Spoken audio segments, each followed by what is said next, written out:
Anekdot mengenai Abu Yazid selanjutnya. Suatu ketika Abu Yazid melakukan perjalanan ke Hijaz, tetapi beberapa saat kemudian ia pun kembali lagi. Di waktu yang sudah-sudah engkau tidak pernah membatalkan niatmu. Mengapa sekarang engkau berbuat demikian? Seseorang bertanya kepada Abu Yazid. Baru saja aku palingkan wajahku ke jalan, jawab Abu Yazid. Terlihatlah olehku seorang hitam yang menghadang dengan pedang terhunus dan berkata, jika engkau kembali, selamat dan sejahteralah engkau. Jika tidak, akan kutebas kepalamu. Engkau telah meninggalkan Allah di Bustom untuk pergi ke rumahnya. Anekdot mengenai Abu Yazid selanjutnya. Abu Yazid mengisahkan, di tengah jalan, aku bertemu dengan seorang lelaki. Ia bertanya kepadaku, hendak kemanakah engkau? Ke Tanah Suci, jawabku. Berapa banyakkah uang yang engkau bawa? 200 dirham. Berikanlah uang itu kepadaku, lelaki itu mendesak. Aku adalah seorang yang telah berkeluarga. Kelilingilah diriku sebanyak 7 kali maka selesailah ibadah hajimu itu. Aku menuruti kata-katanya kemudian kembali ke rumah. Anekdot mengenai Abu Yazid selanjutnya. Pir Umar meriwayatkan bahwa apabila Abu Yazid ingin menyendiri, baik untuk beribadah maupun untuk merenungi Allah, maka ia masuk ke dalam kamarnya dan dengan cermat menutupi setiap celah dan lubang di dinding kamar itu. Mengenai tingkah lakunya ini Abu Yazid menjelaskan, aku khawatir kalau ada suara atau kebisingan yang akan mengganggu. Sudah pasti yang dikatakannya itu hanya sebuah dalih semata-mata. Anekdot mengenai Abu Yazid selanjutnya. Isa Al-Bustami meriwayatkan, selama 13 tahun bergaul dengan Syekh Abu Yazid, tak pernah terdengar olehku ia mengucapkan sepatah kata pun. Demikianlah kebiasaannya, senantiasa menekurkan kepala ke atas kedua lututnya, kadang menengadah, mengeluh dan kembali ke dalam perenungannya. Mengenai hal ini Sahlagi mengomentari, memang demikianlah tingkah laku Abu Yazid apabila berada dalam keadaan gundah, tetapi apabila berada dalam keadaan lapang, setiap orang akan mendapatkan manfaat dari ceramah-ceramahnya. Pada suatu ketika, Sahlagi bercerita, ketika Abu Yazid sedang berkholwat, terdengarlah ia mengucapkan kata-kata, Maha besar aku. Betapa mulia diriku ini. Ketika ia sadar, murid-muridnya menyampaikan kata-kata yang diucapkan lidahnya tadi kepadanya. Maka Abu Yazid menjawab, memusuhi Allah adalah sama dengan memusuhi Abu Yazid. Jika aku mengucapkan kata-kata seperti itu sekali lagi, cincanglah tubuhku ini. Kemudian kepada setiap muridnya diberikannya sebuah pisau dengan pesan, jika kata-kata tadi kuucapkan lagi, bunuhlah aku dengan pisau ini. Tetapi apanya nah, untuk kedua kalinya Abu Yazid mengucapkan kata-kata yang sama. Murid-muridnya hendak membunuhnya. Tetapi seketika itu juga tubuh Abu Yazid menggelembung dan memenuhi seluruh ruangan. Para sahabat melepaskan bata-bata dari dinding ruangan itu sambil menghunjamkan pisau ke tubuh Abu Yazid. Tetapi pisau-pisau itu bagai menikam air dan pukulan-pukulan mereka sama sekali tidak berakibat apa-apa. Beberapa saat kemudian tubuh yang menggelembung tadi menciut kembali dan terlihatlah Abu Yazid yang bertubuh kecil seperti seekor burung pipit sedang duduk di sajadah. Sahabat-sahabatnya menghampirinya dan mengatakan apa yang telah terjadi. Abu Yazid berkata, yang kalian saksikan sekarang inilah Abu Yazid, yang tadi bukan Abu Yazid. Anekdot mengenai Abu Yazid selanjutnya. Suatu ketika Abu Yazid memegang sebuah apel merah di tangannya dan memandanginya. Satu buah apel yang indah, kata Abu Yazid. Di saat itu juga sebuah suara berkata di dalam batinnya, Abu Yazid, tidakkah engkau mempunyai malu untuk memberikan namaku kepada sebuah apel? Maka 40 hari lamanya lupalah Abu Yazid akan sesuatu kecuali nama Allah. Aku telah bersumpah, Syekh Abu Yazid menyatakan, bahwa aku tidak akan memakan buah-buahan dari Bustom selama hidupku. Anekdot mengenai Abu Yazid selanjutnya. Abu Yazid mengisahkan, suatu hari ketika sedang duduk-duduk, datanglah sebuah pikiran ke dalam benakku bahwa aku adalah syekh dan tokoh suci zaman ini. Tetapi begitu hal itu terpikirkan olehku, aku segera sadar bahwa aku telah melakukan dosa besar. Aku lalu bangkit dan berangkat ke Khurazan. Di sebuah persinggahan aku berhenti dan bersumpah tidak akan meninggalkan tempat itu sebelum Allah mengutus seseorang untuk membukakan diriku. 3 hari 3 malam aku tinggal di persinggahan itu. Pada hari yang keempat kulihat seseorang yang bermata satu dengan menunggang seekor unta sedang datang ke tempat persinggahan itu. Setelah mengamati dirinya dengan seksama, terlihatlah olehku tanda-tanda kesadaran ilahi di dalam dirinya. Aku mengisyaratkan agar unta itu berhenti lalu unta itu segera menekukkan kaki-kaki depannya. Lelaki bermata satu itu memandangiku. Sejauh ini engkau memanggilku, katanya, hanya untuk membukakan mata yang tertutup dan membukakan pintu yang terkunci serta untuk menenggelamkan penduduk Bustom bersama Abu Yazid. Aku jatuh lunglai. Kemudian aku bertanya kepada orang itu, dari manakah engkau datang? Sejak engkau bersumpah itu telah beribu-ribu mil yang kutempuh, kemudian ia menambahkan, berhati-hatilah Abu Yazid. Jagalah hatimu. Setelah berkata demikian ia berpaling dariku dan meninggalkan tempat itu. Anekdot mengenai Abu Yazid selanjutnya. Zunnun mengirim sebuah sajadah kepada Abu Yazid, tetapi Abu Yazid mengembalikannya kepada Zunnun sambil berpesan. Apakah perluku dengan sebuah sajadah? Kirimkanlah sebuah bantal sebagai tempatku bersandar. Dengan ucapan tersebut Abu Yazid ingin mengatakan bahwa ia telah berhasil mencapai tujuan. Maka Zunnun mengirimkan sebuah bantal yang empuk. Tetapi bantal itu pun dikembalikan Abu Yazid karena pada saat itu ia telah bertaubat dan tubuhnya tinggal kulit pembalut tulang. Mengenai perbuatannya ini Abu Yazid mengatakan, manusia yang berbantalkan karunia dan kasih Allah tidak membutuhkan bantal dari salah seorang di antara hambanya. Anekdot mengenai Abu Yazid selanjutnya. Abu Yazid berkisah, suatu ketika aku bermalam di padang pasir. Kututupi kepalaku dengan pakaian dan aku pun tertidur. Tanpa disangka-sangka aku mengalami sesuatu, yang dimaksudkan adalah mimpi birahi, sehingga aku harus mandi. Tetapi malam itu terlampau dingin, dan ketika terjaga aku merasa enggan sekali untuk bersuci dengan air dingin. Tunggulah sampai matahari tinggi. Batinku berkata, setelah menyadari betapa diriku enggan dan tidak memperdulikan kewajiban-kewajiban agama itu, aku segera bangkit, kulumerkan salju dengan jubahku lalu aku mandi. Jubah yang basah itu kukenakan kembali sehingga aku jatuh pingsan kedinginan. Beberapa saat kemudian aku siuman, ternyata jubahku telah kering. Anekdot mengenai Abu Yazid selanjutnya. Abu Yazid sering berjalan-jalan dalam sebuah pekuburan. Pada suatu malam ketika ia pulang dari pekuburan itu ia berpapasan dengan seorang pemuda bangsawan yang memainkan sebuah kecapi.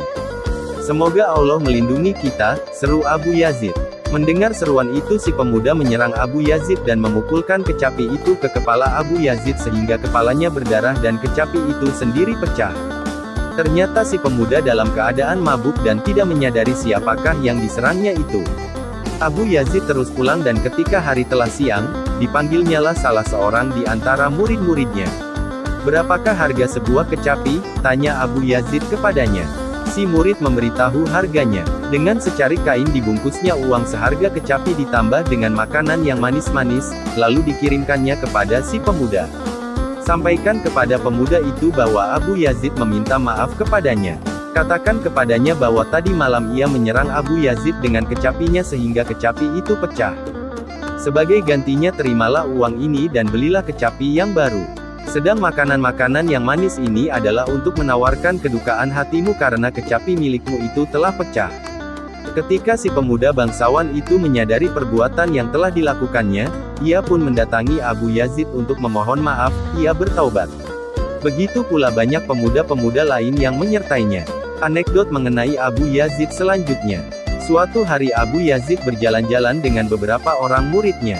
Jalan yang sedang mereka lalui sempit dan dari arah yang berlawanan datanglah seekor anjing. Abu Yazid menyingkir ke pinggir untuk memberi jalan kepada binatang itu. Salah seorang murid tidak menyetujui perbuatan Abu Yazid dan berkata, Allah yang Maha Besar telah memuliakan manusia di atas segala makhluk-makhluknya.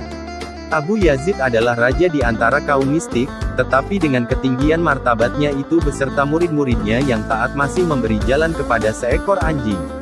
Apakah pantas perbuatan seperti itu? Abu Yazid menjawab, anak muda, anjing tadi secara diam-diam telah berkata kepadaku, apakah dosaku dan apakah pahalamu pada awal kejadian sehingga aku berpakaian kulit anjing dan engkau mengenakan jubah kehormatan sebagai raja di antara para mistik. Begitulah yang sampai ke dalam pikiranku dan karena itulah aku memberikan jalan kepadanya. Anekdot mengenai Abu Yazid selanjutnya. Pada suatu hari Abu Yazid sedang menyusuri sebuah jalan ketika seekor anjing berlari-lari di sampingnya. Melihat hal ini Abu Yazid segera mengangkat jubahnya, tetapi si anjing berkata, Tubuhku kering dan aku tidak melakukan kesalahan apa-apa. Seandainya tubuhku basah, engkau cukup menyucinya dengan air yang bercampur tanah 7 kali, selesailah persoalan di antara kita. Tetapi apabila engkau menyingsingkan jubah sebagai seorang Parsi, dirimu tidak akan menjadi bersih walau engkau membasuhnya dalam 7 samudera. Abu Yazid menjawab, engkau kotor secara lahiriah tetapi aku kotor secara batiniah. Marilah kita bersama-sama berusaha agar kita berdua menjadi bersih. Tetapi si anjing menyahut, engkau tidak pantas untuk berjalan bersama-sama dengan diriku dan menjadi sahabatku, karena semua orang menolak kehadiranku dan menyambut kehadiranmu. Siapapun yang bertemu denganku akan melempariku dengan batu tetapi siapapun yang bertemu denganmu akan menyambutmu sebagai raja di antara para mistik. Aku tidak pernah menyimpan sepotong tulang tetapi engkau memiliki sekarung gandum untuk makanan esok hari. Abu Yazid berkata, aku tidak pantas berjalan bersama seekor anjing. Bagaimana aku dapat berjalan bersama dia yang abadi dan kekal? Maha besar Allah yang telah memberi pengajaran kepada yang termulia di antara makhluknya melalui yang terhina di antara semuanya. Kemudian Abu Yazid meneruskan kisahnya. Aku sangat berduka, bagaimana aku dapat menjadi hamba Allah yang patuh. Aku berkata kepada diriku sendiri, aku akan pergi ke pasar untuk membeli ikat pinggang, maksudnya yang dikenakan oleh orang-orang yang bukan muslim, dan ikat pinggang itu akan kupakai sehingga namaku menjadi hina di dalam pandangan orang. Maka pergilah aku ke pasar hendak membeli sebuah ikat pinggang. Di dalam sebuah toko terlihat olehku ikat pinggang yang sedang terpajang. Harganya paling-paling 1 dirham, kataku dalam hati. Kemudian aku bertanya kepada pelayan toko itu, berapa harga ikat pinggang ini? 1000 dinar, jawabnya. Aku tak dapat berbuat apa-apa, hanya berdiri dengan kepala tertunduk. Pada saat itu terdengar olehku sebuah seruan dari atas langit, tidak tahukah engkau bahwa dengan harga di bawah 1000 dinar orang-orang tidak akan menjual sebuah sabuk untuk diikatkan ke pinggang seorang seperti engkau. Mendengar seruan itu hatiku bersorak girang karena tahulah aku bahwa Allah masih memperhatikan hambanya ini. Anekdot mengenai Abu Yazid selanjutnya. Suatu malam Abu Yazid bermimpi malaikat-malaikat dari langit pertama turun ke bumi. Kepada Abu Yazid mereka berseru, bangkitlah dan marilah berzikir kepada Allah. Abu Yazid menjawab, aku tidak mempunyai lidah untuk berzikir kepadanya. Malaikat-malaikat dari langit yang kedua turun pula ke bumi mereka menyerukan kata-kata yang sama dan Abu Yazid memberikan jawaban yang sama. Begitulah seterusnya sehingga malaikat-malaikat dari langit yang ketujuh turun. Namun kepada mereka ini pun Abu Yazid memberikan jawaban yang itu-itu juga. Maka malaikat-malaikat itu bertanya kepada Abu Yazid, kapankah engkau akan memiliki lidah untuk berzikir kepada Allah? Apabila penduduk neraka telah tetap di neraka dan penduduk surga telah tetap di dalam surga dan hari berbangkit telah lewat maka Abu Yazid akan mengelilingi tahta Allah sambil berseru, Allah, Allah. Anekdot mengenai Abu Yazid selanjutnya. Di dekat rumah Abu Yazid tinggal seorang penganut agama Zoroaster, ia mempunyai seorang anak yang selalu menangis karena rumah mereka gelap tidak berlampu. Abu Yazid sendiri telah membawakan sebuah pelita untuk mereka. Si anak segera reda dari tangisnya. Mereka berkata, karena cahaya Abu Yazid telah memasuki rumah ini, maka sangat disayangkan apabila kita tetap berada di dalam kegelapan. Mereka segera memeluk agama Islam. Anekdot mengenai Abu Yazid selanjutnya. Pada suatu malam Abu Yazid tidak memperoleh kehusyukan dalam sholatnya. Maka berkatalah ia kepada muridnya, carilah jika ada barang-barang berharga di dalam rumah ini. Murid-muridnya mencari-cari lalu menemukan setengah tandan anggur. Kemudian Abu Yazid memerintahkan, bawalah anggur-anggur itu dan berikan kepada orang-orang lain. Rumahku ini bukan toko buah-buahan. Setelah itu barulah Abu Yazid dapat melakukan sholat dengan khusyuk. Anekdot mengenai Abu Yazid selanjutnya. Pada suatu hari seseorang berkata kepada Abu Yazid, sewaktu ada orang yang meninggal dunia di Tabaristan, kulihat engkau di sana bersama Khidir alaihi salam, dia merangkulkan tangannya ke lehermu. Sedang engkau menaruh tanganmu ke punggungnya. Ketika para pengantar pulang dari pemakaman, kulihat engkau terbang ke angkasa. Ya, segala yang engkau katakan itu benar-benar terjadi, jawab Abu Yazid. Anekdot mengenai Abu Yazid selanjutnya. Pada suatu hari seorang lelaki yang tidak mempercayai Abu Yazid datang berkunjung untuk mengujinya. Katakanlah kepadaku jawaban sesuatu masalah, katanya kepada Abu Yazid. Abu Yazid melihat betapa lelaki itu tidak mempercayainya di dalam hati. Maka berkatalah Abu Yazid, di atas sebuah gunung ada sebuah gua dan di dalam gua itu ada seorang sahabatku. Mintalah padanya untuk menjelaskan masalah itu kepadamu. Lelaki itu segera pergi ke gua yang dikatakan Abu Yazid. Tetapi yang dijumpainya di sana adalah seekor naga yang besar dan sangat menakutkan. Menyaksikan hal ini ia pun jatuh pingsan dan pakaiannya menjadi kotor. Begitu kembali siuman cepat-cepat ia meninggalkan tempat itu, tetapi sepatunya tertinggal, ia lalu kembali kepada Abu Yazid. Sambil bersujud di kaki Abu Yazid ia bertaubat lalu Abu Yazid berkata kepadanya, "Maha besar Allah, engkau tidak berani mengambil sepatumu hanya karena takut kepada makhluknya. Apabila engkau tidak takut kepada Allah, bagaimanakah engkau berani mengambil rahasia yang engkau cari di dalam keingkaranmu?" Anekdot mengenai Abu Yazid selanjutnya. Pada suatu hari seorang lelaki datang dan menanyai Abu Yazid tentang hal rasa malu. Abu Yazid memberikan jawaban dan seketika itu juga orang tersebut berubah menjadi air. Sesaat kemudian masuk pula seorang lelaki, setelah melihat genangan air itu ia bertanya kepada Abu Yazid, "Guru, apakah ini?" Abu Yazid menjawab, seorang lelaki masuk lalu bertanya tentang rasa malu.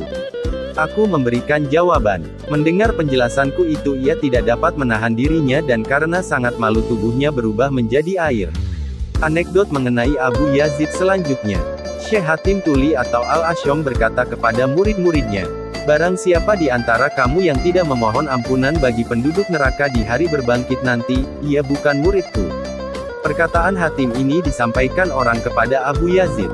Kemudian Abu Yazid menambahkan, "Barang siapa yang berdiri di tebing neraka dan menangkap setiap orang yang dijerumuskan ke dalam neraka, kemudian mengantarkannya ke surga lalu kembali ke neraka sebagai pengganti mereka, maka ia adalah muridku."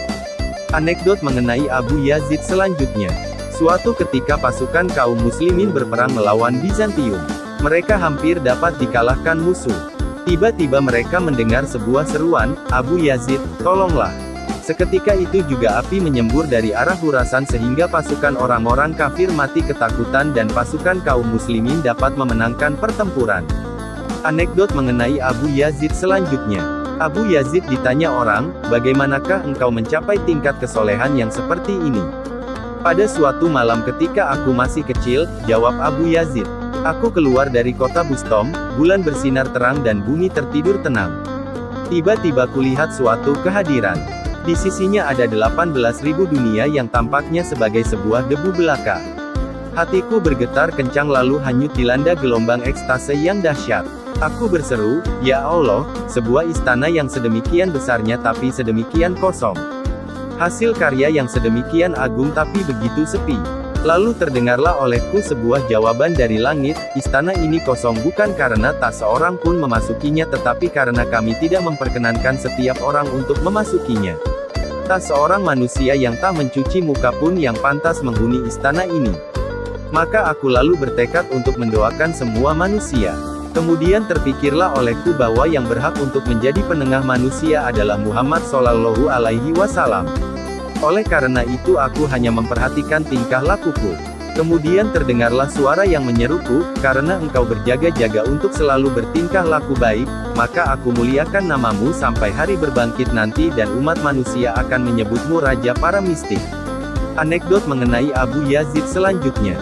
Abu Yazid menyatakan, "Sewaktu pertama kali memasuki rumah suci, yang terlihat olehku hanya rumah suci itu. Ketika untuk kedua kalinya memasuki rumah suci itu, yang terlihat olehku adalah pemilik rumah suci. Tetapi ketika untuk yang ketiga kalinya memasuki rumah suci, baik si pemilik maupun rumah suci itu sendiri tidak terlihat olehku." Yang dimaksudkan Abu Yazid adalah, aku hilang di dalam Allah sehingga tak sesuatu pun yang terlihat olehku. Seandainya aku masih dapat melihat, maka yang terlihat olehku tentulah Allah. Kebenaran penafsiran yang seperti ini terbukti di dalam anekdot yang berikut ini. Pada suatu malam seorang lelaki datang ke rumah Abu Yazid dan memanggilnya. "Siapakah yang engkau cari?" tanya Abu Yazid. "Abu Yazid," jawab lelaki itu, "orang malang. Aku sendiri telah mencari Abu Yazid selama 30 tahun tetapi tiada jejak atau tanda-tanda mengenai yang dapat kutemui," sahut Abu Yazid. Ketika pernyataan Abu Yazid itu disampaikan kepada Zunnun, ia berkata, Ya Allah, limpahkanlah kasih-Mu kepada saudaraku Abu Yazid. Ia telah hilang beserta orang-orang yang telah hilang di dalam Allah. Anekdot mengenai Abu Yazid selanjutnya. Sedemikian sempurna kehusyukan Abu Yazid berbakti kepada Allah, sehingga setiap hari apabila ditegur oleh muridnya yang senantiasa menyertainya selama 20 tahun, ia akan bertanya, "Anakku, siapakah namamu?" Suatu hari si murid berkata kepada Abu Yazid, "Guru, engkau memperolok-olokkanku. Telah 20 tahun aku mengabdi kepadamu tetapi setiap hari engkau menanyakan namaku." "Anakku," Abu Yazid menjawab, "aku tidak memperolok-olokkanmu. Tetapi namanya telah memenuhi hatiku dan telah menyisihkan nama-nama yang lain. Setiap kali aku mendengar sebuah nama yang lain, segeralah nama itu terlupakan olehku." Anekdot mengenai Abu Yazid selanjutnya. Abu Yazid berkata, "Allah yang Maha Besar telah berkenan menerimaku di dalam 2000 tingkatan, di dalam setiap tingkatan itu Dia menawarkan sebuah kerajaan kepadaku tetapi kutolak. Allah berkata kepadaku, 'Abu Yazid, apakah yang engkau inginkan?' Aku menjawab, 'Aku ingin tidak menginginkan.'" Anekdot mengenai Abu Yazid selanjutnya. "Engkau dapat berjalan di atas air," orang-orang berkata kepada Abu Yazid. "Sepotong kayu pun dapat melakukan hal itu," jawab Abu Yazid. "Engkau dapat terbang di angkasa. Seekor burung pun dapat melakukan itu. Engkau dapat pergi ke Ka'bah dalam satu malam. Setiap orang sakti dapat melakukan perjalanan dari India ke Demaven dalam satu malam. Jika demikian apakah yang harus dilakukan oleh manusia-manusia sejati?" Mereka bertanya kepada Abu Yazid. Abu Yazid menjawab, "Seorang manusia sejati tidak akan menautkan hatinya kepada siapapun kecuali kepada Allah." Anekdot mengenai Abu Yazid selanjutnya. Abu Yazid berkata, "Dunia telah kutolak 3. Kemudian seorang diri aku berjalan menuju yang sendiri. Aku berdiri di hadapan hadiratnya dan berseru, 'Ya Allah, kecuali Engkau tidak sesuatu pun yang kuinginkan. Apabila Engkau telah kuperoleh maka semuanya telah kuperoleh.' Setelah Allah mengetahui ketulusan hatiku itu maka karunia pertama yang diberikannya kepadaku adalah membukakan selubung keakuan dari depan mataku." Anekdot mengenai Abu Yazid selanjutnya. Apa yang dimaksud dengan tahta Allah? Seseorang bertanya kepada Abu Yazid. "Tahta itu adalah aku," jawab Abu Yazid. "Apakah yang dimaksud dengan ganjalan kaki Allah?" "Ganjalan kaki itu adalah aku." "Apakah yang dimaksud dengan luh atau tanda peringatan dan pena Allah?" "Luh dan pena itu adalah aku." Allah mempunyai hamba-hamba seperti Ibrahim, Musa dan Isa. Mereka itu adalah aku. Allah mempunyai hamba-hamba seperti Jibril, Mikail dan Israfil. Mereka itu adalah aku. Lelaki yang bertanya itu terdiam. Kemudian Abu Yazid berkata, "Barang siapa yang telah lebur di dalam Allah dan telah mengetahui realitas mengenai segala sesuatu yang ada, maka segala sesuatu baginya adalah Allah." Anekdot mengenai Abu Yazid selanjutnya. Diriwayatkan bahwa Abu Yazid telah 70 kali diterima Allah ke hadiratnya. Setiap kali kembali dari perjumpaan dengan Allah itu Abu Yazid mengenakan sebuah ikat pinggang yang malah diputuskannya pula. Menjelang akhir hayatnya Abu Yazid memasuki tempat sholat dan mengenakan sebuah ikat pinggang, mantel dan topinya yang terbuat dari bulu domba itu dikenakannya secara terbalik. Kemudian ia berkata kepada Allah, "Ya Allah, aku tidak membanggakan disiplin diri yang telah kulaksanakan seumur hidupku, aku tidak membanggakan sholat yang telah kulakukan sepanjang malam. Aku tidak menyombongkan puasa yang telah kulakukan selama hidupku. Aku tidak menonjolkan telah berapa kali aku menamatkan Al-Quran. Aku tidak akan mengatakan pengalaman-pengalaman spiritual yang telah kualami, doa-doa yang telah kupanjatkan dan betapa akrab hubungan antara engkau dan aku. Engkau pun mengetahui bahwa aku tidak menonjolkan segala sesuatu yang telah kulakukan itu. Semua yang kukatakan ini bukanlah untuk membanggakan diri atau mengandalkannya. Semua ini kukatakan kepadamu karena aku malu atas segala perbuatanku itu. Engkau telah melimpahkan rahmat-Mu sehingga aku dapat mengenal diriku sendiri. Semuanya tidak berarti, anggaplah tidak pernah terjadi.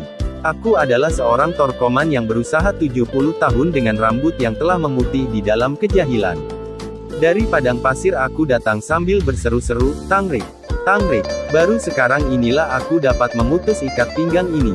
Baru sekarang inilah aku dapat melangkah ke dalam lingkungan Islam. Baru sekarang inilah aku dapat menggerakkan lidah untuk mengucapkan syahadah. Segala sesuatu yang engkau perbuat adalah tanpa sebab. Engkau tidak menerima umat manusia karena kepatuhan mereka dan engkau tidak akan menolak mereka hanya karena keingkaran mereka. Segala sesuatu yang kulakukan hanyalah debu. Kepada setiap perbuatanku yang tidak berkenan kepadamu limpahkanlah ampunanmu. Basuhlah debu keingkaran dari dalam diriku karena aku pun telah membasuh debu kelancangan karena mengaku telah mematuhimu. Kisah ini dikutip dari kitab Tazkiratul Aulia, disusun oleh Syekh Fariduddin Al-Attar. Gimana tanggapan Anda tentang kisah ini? Oh ya, jangan lupa subscribe dan ketuk loncengnya, agar bisa mengikuti kisah-kisah update terbaru. Mudah-mudahan dengan izin Allah bisa menghidupkan hati yang mati dan menumbuh suburkan semangat untuk ibadah. Amin ya Allah.